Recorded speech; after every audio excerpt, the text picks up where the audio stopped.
Assalamualaikum warahmatullahi wabarakatuh. Rahayu. Bagaimana kabar sobat? Mudah-mudahan di hari ini hati kalian diselimuti oleh kedamaian dan selalu dalam lindungan Allah Subhanahu wa taala.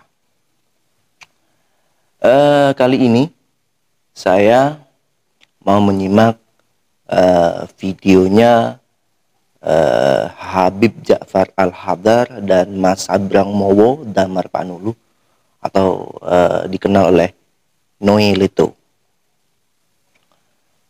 Kita mau menyimak makna dari lagu Sandaran Hati. Nah, sebelum kita menyimak, Habib Ja'far Al-Habdar ini beliau pendakwah dan penulis yang berasal dari Bondowoso. Dan Mas Sabrang Mowo Damar Panulu ini dulunya vokalis Leto.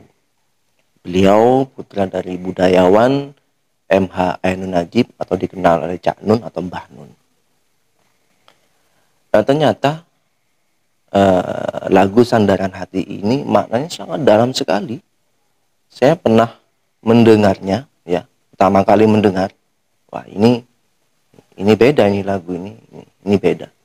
Ini mewakili suara hati lah, gitu lah. Sangat dalam sekali, bermakna sekali. Oke, kita simak videonya. Ciki Dot.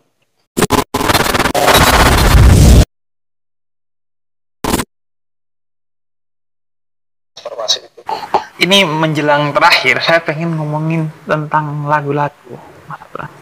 Yang pertama, sebelum cahaya lah. Jadi sebelum cahaya itu maksudnya sholat subuh, sholat fajar, apa isya yang menjelang sebelum subuh, cahaya. baru sholat isya menjelang subuh. Sebelum cahaya itu. Ya tentu kan setiap orang punya imajinasinya sendiri ya tentang lagu itu. Tapi sebenarnya poinnya yang diinginkan dari lagu itu apa? Nah ini, atau secara umum dulu deh, berkesenian, bermusik dulu itu. Gini, kalau dari membuat lagu kan lagi-lagi ada semua keputusan-keputusan nih. Dan keputusannya saya biasanya pengen keputusan sadar, bukan keputusan tidak sadar. Salah satu yang harus diputuskan adalah ketika menulis lirik. Menulis lirik kan banyak konsepnya nih. Ada potret kejadian, ada yang kenangan, ada yang harapan, ada yang segala macam lah. Dan bentuk-bentuk cara penulisannya juga berbeda-beda. Saya sangat senang sama cara bertuturnya Quran sebenarnya. Cara bertuturnya Quran itu memberi ruang kepada kita untuk bisa menghasilkan makna yang berbeda tergantung kita sampai perjalanan yang di mana nih. Dari pengalaman saya sendiri membaca satu ayat berbeda 3 bulan, dia punya makna yang nambah, yang berbeda terus, sehingga satu buku aja bisa berlaku seumur hidup karena ada faktor sayanya selain bukunya. Nah, menurut saya itu konsep yang sangat bagus. Jadi saya pengen menulisnya seperti itu. Jadi nulisnya, liriknya itu koma. Dalam tanda petik, itu kan dibaca siapapun dengan backgroundnya akan punya makna yang berbeda. Jadi kalau ditanyain sebenarnya maksud saya apa sih? Maksud saya pengen men-trigger makna apa yang bisa kamu tangkap dari situ. Kalau makna yang kalau arti yang lebih bermakna buatmu itu lebih valid dan lebih utama daripada apa yang dimaksudkan oleh saya nulis. Kan gitu konsepnya. Jadi kalau ngomong generalnya sebelum cahaya sebenarnya bercerita tentang, kita kan tahu konsep gelap sama cahaya. Itu konsep bahwa kita bisa melihat, tahu dan tidak tahu apa-apa. Itu bisa diterjemahkan pada cahaya beneran, bisa diterjemahkan pada waktu. Masa depan selalu gelap, masa belakang selalu kelihatan, walaupun pemanaannya juga harus digali lagi. Jadi gelap dan terang itu terus berlapis-lapis. Dan saya di situ cuma pengen mengatakan, kamu dalam hidup pasti mengalami gelap luar biasa sebanyak mungkin, sangat banyak. Dan kadang-kadang kamu tidak sadar gelapmu sendiri. Tapi dalam setiap kegelapan yang kamu alami, itu Tuhan tidak pernah berhenti menemani lo. Ya, betul. Kalau Tuhan itu selalu hadir di mana saja. Kalau di situ kan ada kalimat embun pagi bersahaja, angin yang berhembus mesra. Tuhan bisa hadir lewat manapun saja, lewat ciptaannya, lewat inspirasi, lewat manapun. Jadi pada keadaan gelap apapun, kamu sebenarnya nggak pernah gelap. Kamu sebenarnya disediakan cahaya, tapi bisa melihat atau tidak. Proses minatul matilah nur juga, dari kegelapan menuju cahaya itu juga. Ya, ada kasus juga di mana Kanjeng Nabi beberapa bulan di stop. Oh ya, pewahyuannya. Pewahyuannya. Kan itu kegelapan juga, tapi Tuhan juga ngomong, aku enggak kok. Iya. Aku selalu ada kok, kan semacam itu. Nah, itu beberapa banyak konsepsi itu kemudian coba saya tag jadi lirik lagu Sebelum Cahaya tersebut. Oke. Kalau sandaran hati ya. Nah itu ini enggak sih merangkum bagaimana hubungan dengan Tuhan atau memposisikan Tuhan, Mas Abra? Saya perlu menceritakan backgroundnya enggak? Itu sandaran hati itu. Karena sandaran hati itu saya buat ketika saya benar-benar tidak tertarik sama yang namanya hidup waktu itu. Bukan suicidal ya, bukan pengen bunuh diri enggak juga. Tapi saya tidak melihat poin hidup lebih lama. Poin pentingnya hidup lebih lama. Karena logiknya sederhana. Kalau kamu pengen ketemu Tuhan dan katanya ketemuan setelah mati, kenapa lama-lama hidup? Iya. Ketemu Tuhan cepet aja mati. Tapi sudah dilarang loh, nggak boleh bunuh diri loh. Terus saya ngapain hidup lama-lama? Jadi pada posisi itu saya merasa sangat pada posisi despair, menderita dalam tanda petik, kangen yang luar biasa sampai menderita itu. Menderita ini ngapain sih hidup lama-lama nih? Endingnya juga ketemu Tuhan kok. Itu juga datang dari keputusasaan saya tentang cerita Khidir dan Nabi Musa.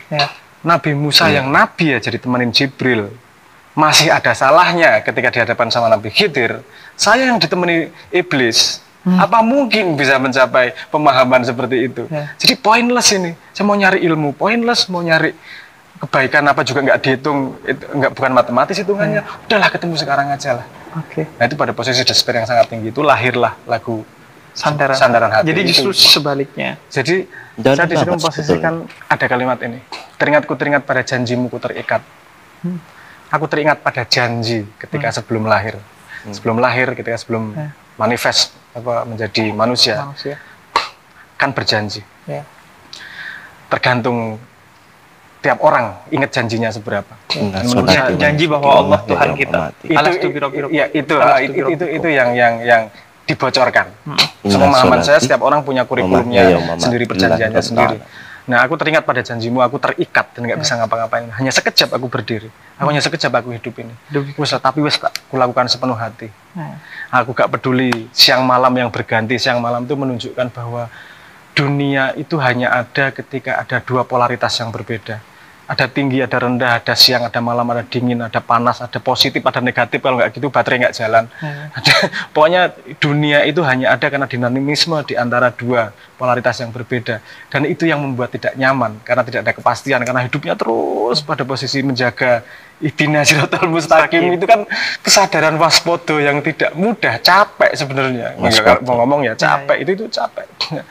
Hanya sekejap aku lakukan sepenuh hati, peduli aku pada siang malam yang berganti. Sedihku ini tidak ada arti jika kaulah sandaran hati. Jadi semua ini yang dilakukan, tak lakukan sepenuh hati. Walaupun aku kalau boleh milih nggak mau, aku pengen cepat balik. Tapi wis tak sandarkan ke kamu lah. Wis karena yang nyuruh kamu kita udah janjian, wis monggo, wis berserah, wis monggo, silahkan lakoni. Jadi kalau orang nggak punya bekal agama itu sebenarnya rawan kehilangan makna ya. Kalau dia nggak punya kemandirian. Tadi kan kalau orang tuh kalau dia kehilangan makna hidup itu, dia kan bisa pemahaman saya terhadap fungsi utama agama. Kan premis utamanya adalah iman kan. Premis utamanya adalah gantolannya iman. Letak iman di mana sih? Kalau saya kan yang ngomong yang agak kontroversial, hidupmu sih bisa mungkin menghilangkan iman, ya gitu. Tapi kalau dipotong segitu itu kan berbahaya. Tapi ada maksudnya di situ. Maksudnya begini, manusia itu kan dia punya yang namanya lingkar pengetahuan dia. Tidak mungkin satu orang tahu semuanya. Dia hanya punya lingkar pengetahuan dia, dan di luar lingkar itu dia pasti tidak tahu. Ketika dia tidak tahu, dia kalau tidak punya pegangan, ada dua kemungkinan. Dia putus asa pada tidak tahunya, atau dia hanya menjadi katak dalam tempurung yang tidak akan berkembang. Sederhana.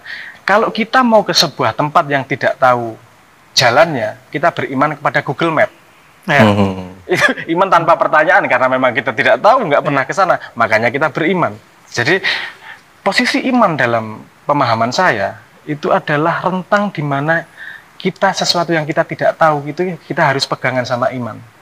Ketika dikawinkan dengan konsep lain bahwa dalam manusia itu lebih banyak nggak taunya daripada tahunya.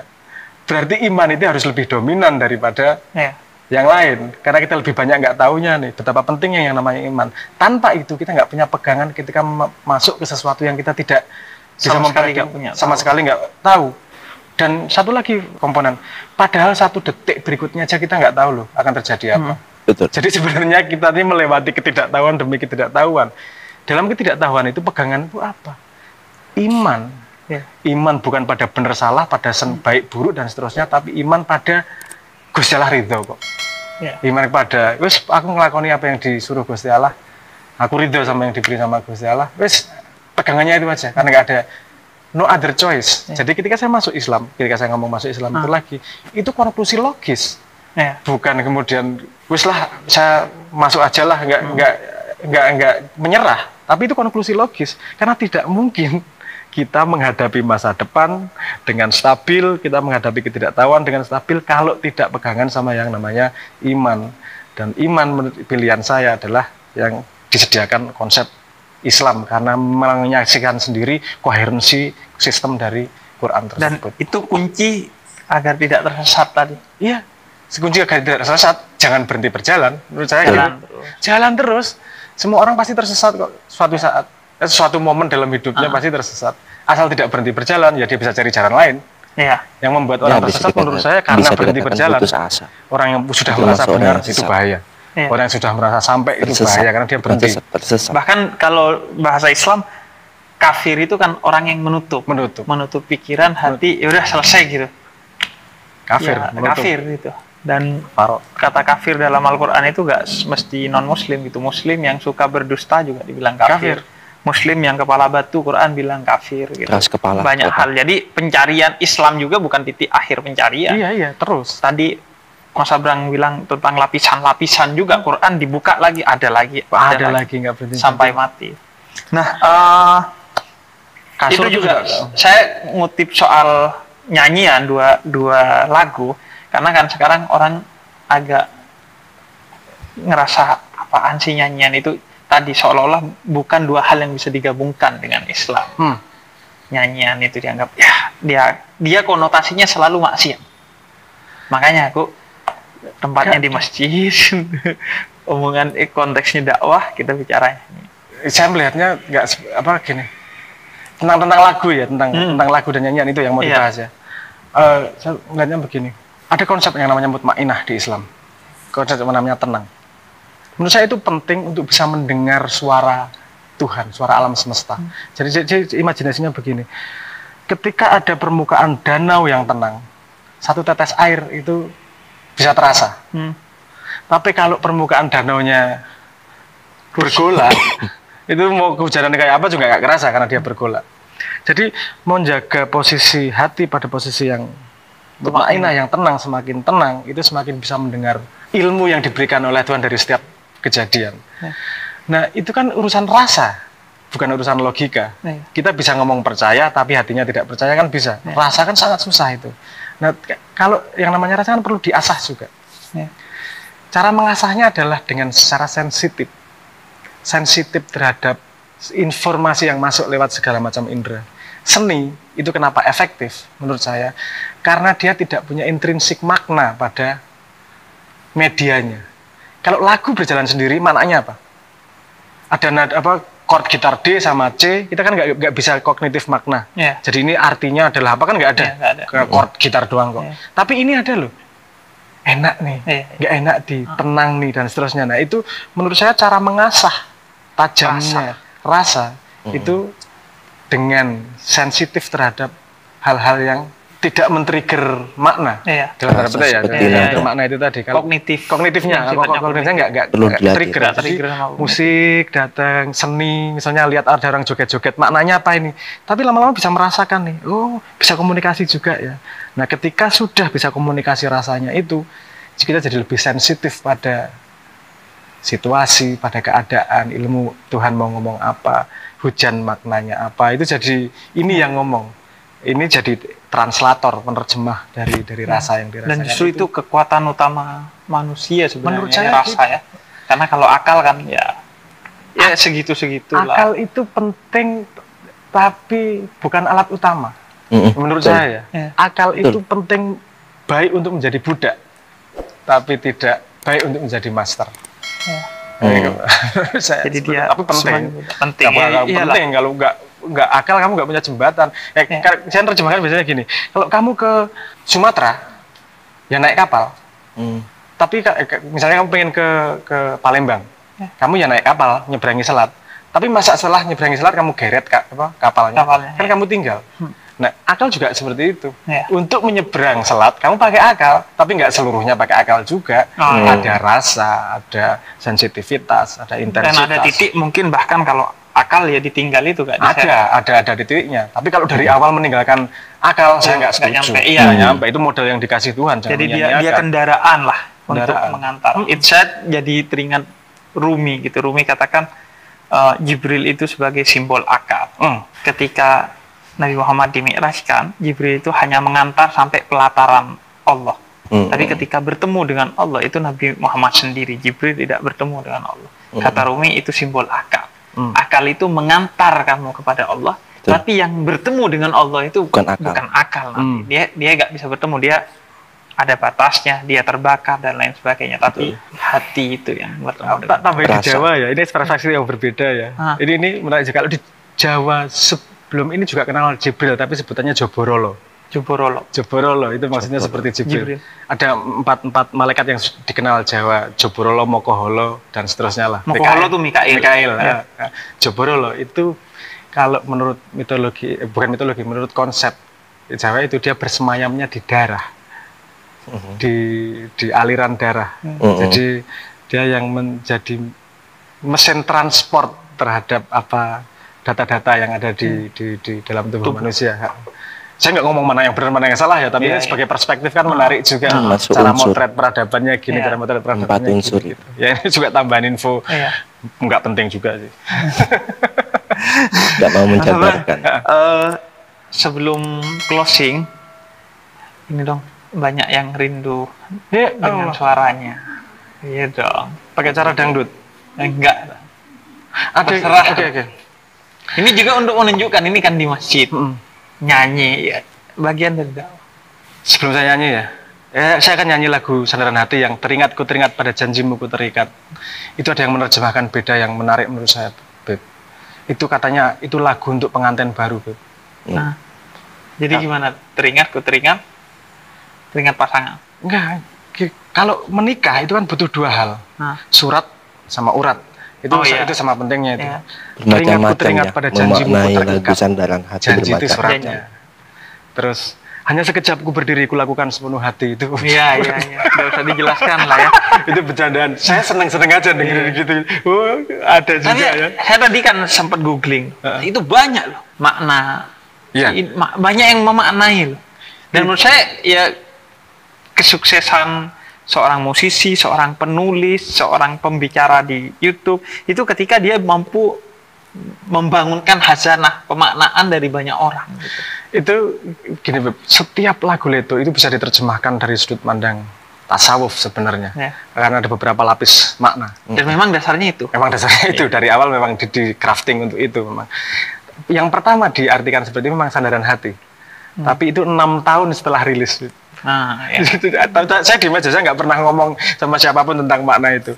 Baru 6 tahun kemudian ada yang mengartikan gitu, nanya sama saya ketawa. Yuk, udah sampai situ ya. Oke, benar. Indonesia urusan. Setelah itu lagi banyak, Beb. Sebelum Cahaya, ada Lubang di Hati, Senyumanmu itu ada yang menerjemahkan tepat ya. Saya kan bikin sholawat yang nggak kelihatan itu. Tapi mereka menerjemahkan dengan cepat. Wah, apik ya, arek-arek ini sudah mulai. Ya saya seneng lah, maksudnya ada dialektika juga di situ. Iya, akhirnya tumbuh. Hidup lebih lama lah karyanya. Iya. Teringat pada janjimu ku terikat. Hanya sekejap ku berdiri, ku lakukan sepenuh hati. Ku peduli. Siang dan malam yang berganti, sedihku ini tak ada arti jika kaulah sandaran hati, kaulah sandaran hati. Ya, jadi kita sudah menyimak video tadi, ternyata maknanya sangat dalam sekali. Mas Sabrang aja bilang itu memang bisa dikatakan tasawuf lah, tentang hati sebetulnya. Tadi saya bilang yang pertama tadi memang ini isinya beda, lagunya memang beda, bukan tentang patah hati, jatuh cinta atau apa segala macam, tapi memang jatuh cinta kepada Sang Maha Pencipta sebetulnya. Lagunya sangat dalam sekali. Bisa dikatakan dengan